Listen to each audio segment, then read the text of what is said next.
Oh, hello, T. What's happening? Hey, everyone. This is Breakfast and Convos. I know for some people in the world, it is in the afternoon, but we're just doing some testing out Hmm. because it's been a minute. We Been a had our while. first season, Hmm. and we said, and it was in. You know what, T? Tell folks who might be watching now. Thank you for watching Breakfast and Convos. What is it all about? Well, hello. For those who don't know me, my name is T. Adeola. I am a digital marketing expert, and we talk about digital media marketing, how it impacts our daily lives, and we just vibe and be awesome. I like the way that you said that. It's just like we talk about digital marketing and we're just awesome people. And I am Liberty White with Chosen Media. And Breakfast and Convos was birthed at the height of the pandemic. I think pretty much like a month after. And this is a space where we come on live and we talk about the news of the day in marketing and digital entertainment, virtual events. Now that has Mhm. become an official category. It's been around for a very long time because a lot of people have done live stream productions, but now for it to be like its own ecosystem Yep. has been something amazing to participate in and to be a part of. And this now we've condensed it because life.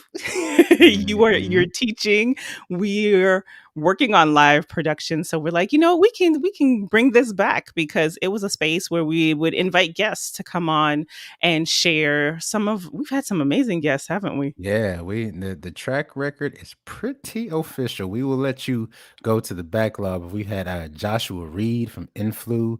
He just closed like $500,000 in funding for Influ. We had Sarah F. Hawkins, an attorney to like just give some guidance around the legal space. We've had life coaches, photographers, you name it. Shyla has been on, like, Yes. and James Oliver. So a lot Hmm. of the people, especially in the Atlanta space as well, that have they were starting products or programs at the beginning of COVID, or actually they were working on it, but COVID just accelerated the need Hmm. for it.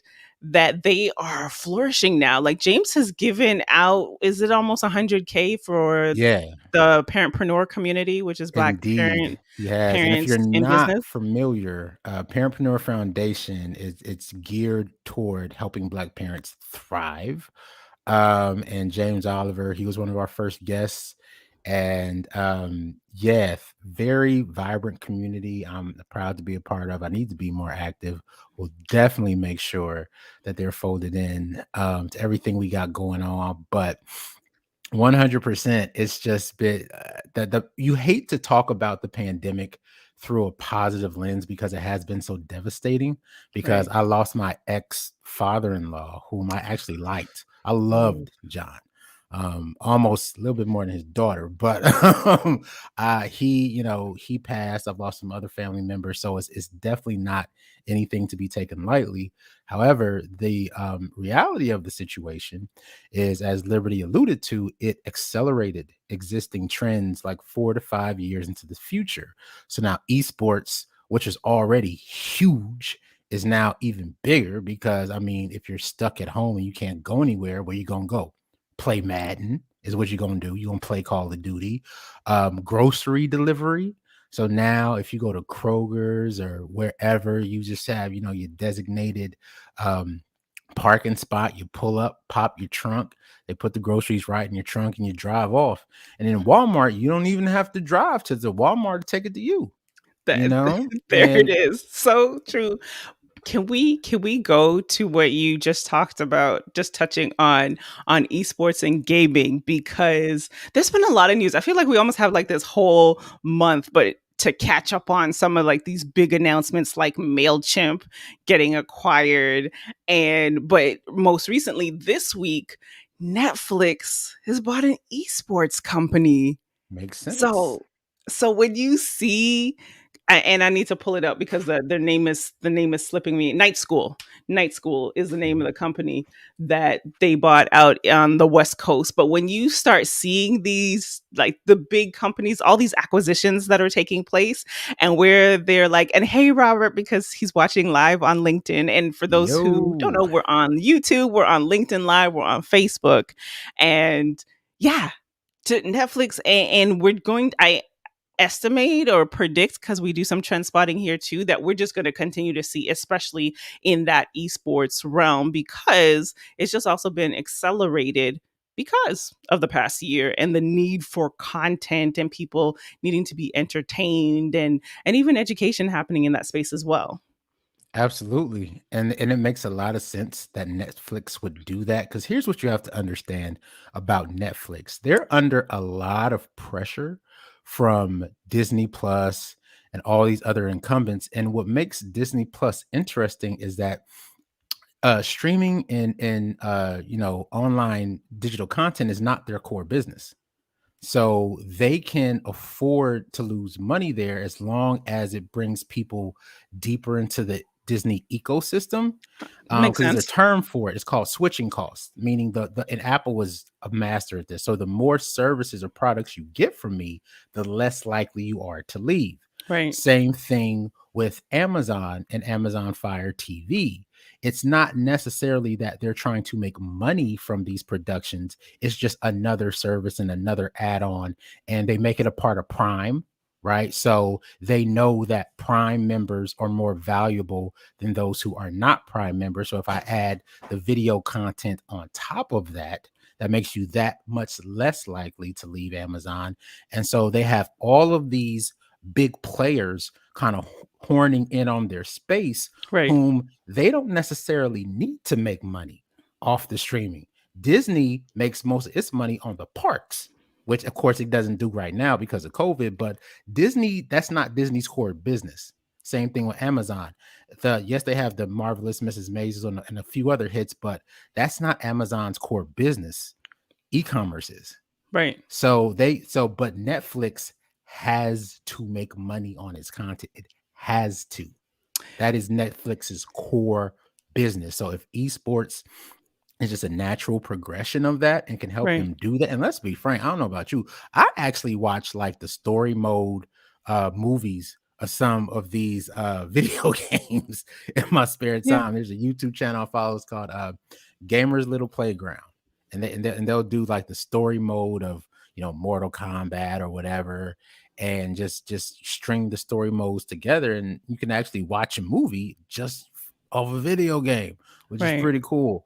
But yeah, makes a lot of sense. So And if you can't tell already, like we go hard and right, right. for a We while.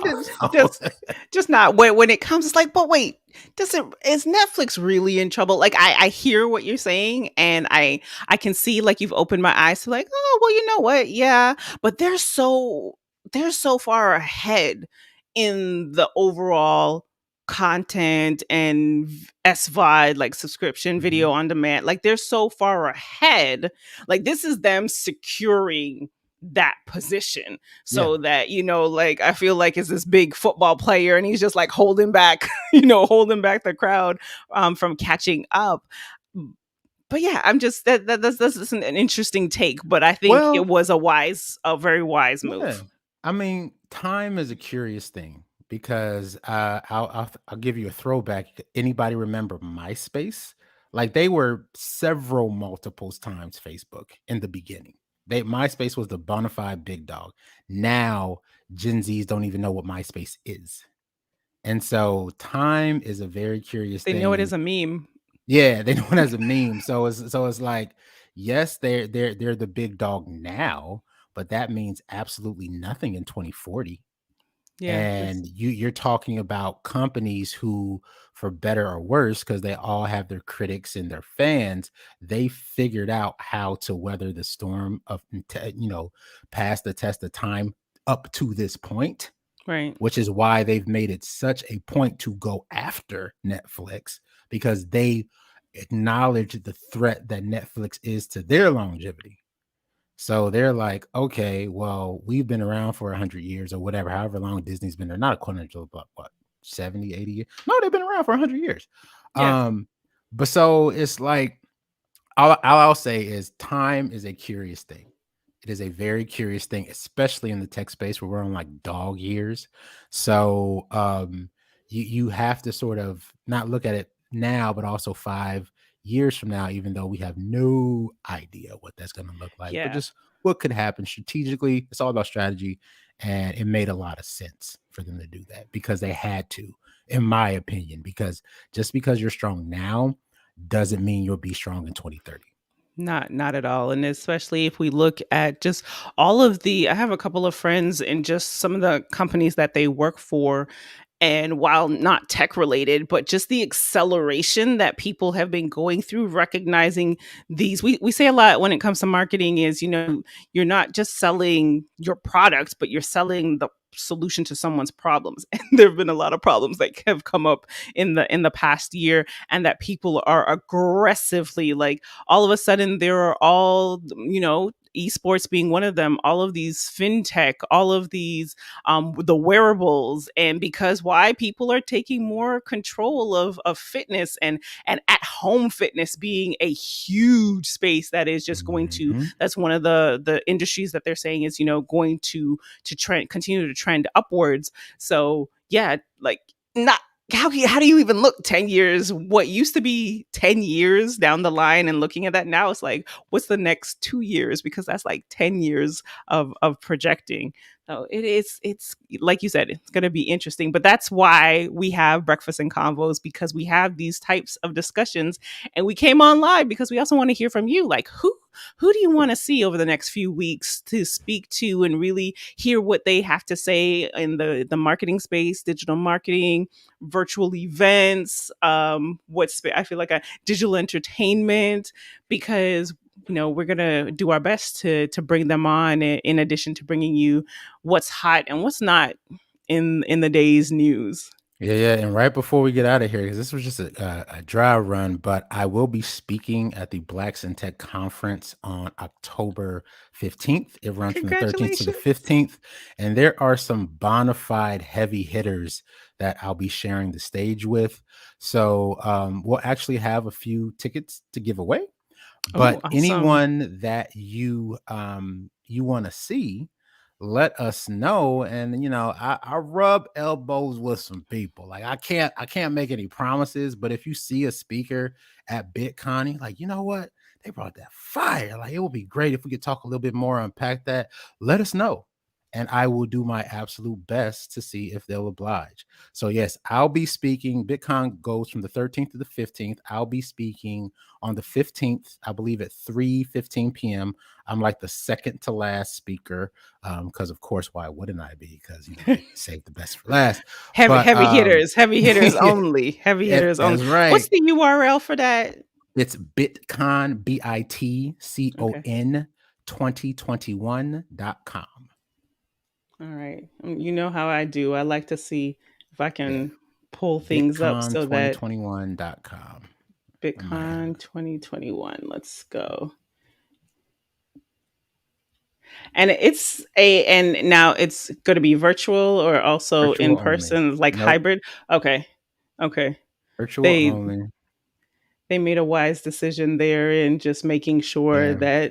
that more people, because that's also another thing that's, as a result of of the pandemic, is global. Like, and also, please, when you make these recommendations of who you'd like to hear from, it does not only have to be on the West Coast. I mean, sorry, not West Coast, Western Hemisphere. Like, this is global. That's right.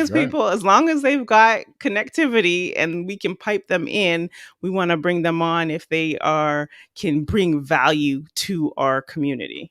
Yeah, I just popped it in the chat for you. It's bitcon2021.com. Awesome. Like Rodney Sampson from OHub in Atlanta. I mean, just the I don't even. It's not that I don't know. The list is so long. There are a lot of speakers. There's a lot of panels. There's a lot of everything that with Liberty just talked about. It's there. So esports, fintech, edtech, medtech, like it's all there. Yep. Scroll It's on in 12 down, and days. it's Yep. broken down into the speakers.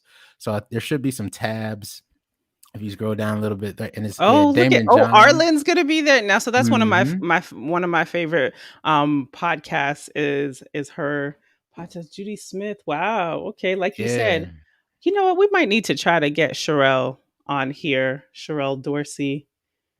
Like you Rodney said, there a lot of Sampson, folks. Angel Rich. Yeah, yeah, yeah, yeah. McKeever, Mac, Brandon Andrews. Hmm. Mm. And then I'm way at the bottom of the list, like I'm all the way at the Oh, bottom. But if you copy go to that. the Copy actual that. agenda, there should be a tab with the agenda Okay. um, somewhere. But yeah, I'm gonna be there. Don't worry about it. Like I'm there. Like I know it don't look like it, but I will we be. yes, yes. Fantastic. Well, thank you all for tuning in. And if you're watching the replay, go ahead and tap down in the comments right there and let us know that you're watching the replay. Again, we're really excited about coming back with season 2 of Breakfast and Convos. And stay posted to the hashtag because we'll have more updates on time and date. And I'm just looking forward to just even there's so much even happening on LinkedIn. Side note, okay, like I know we could keep going on and on with all the news and everything that's happening, but LinkedIn stories, rest in peace. It They was said, weird for me anyway. I wasn't a okay, fan. It felt like they were trying too hard.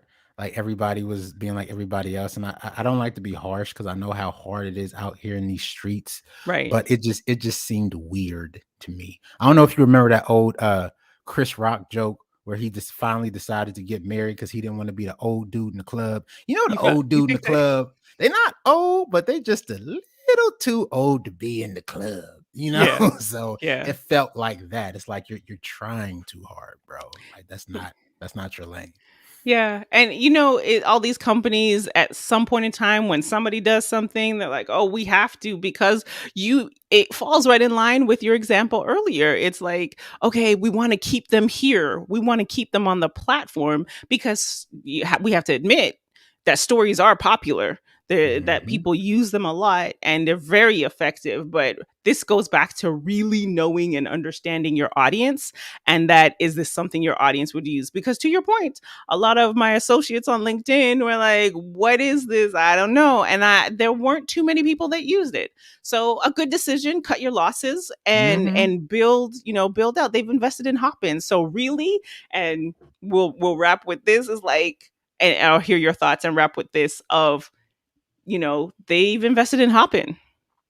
So that live event space, like I'm We'll saying, see how it goes. Because fun fact, Bitcoin is going to be on Hoppin. So nice. I'll let you know whether I love it or I hate it. But yeah, it's going to be an interesting, definitely interesting play. But it strategically, first glance, it makes sense. Right. Right. Awesome. Well, thank you everyone for watching. I am Liberty, and This is T. Adeola signing off. we'll catch you soon. Breakfast and Convos. Let us know who you want to see and what topics are of interest to you. Bye bye.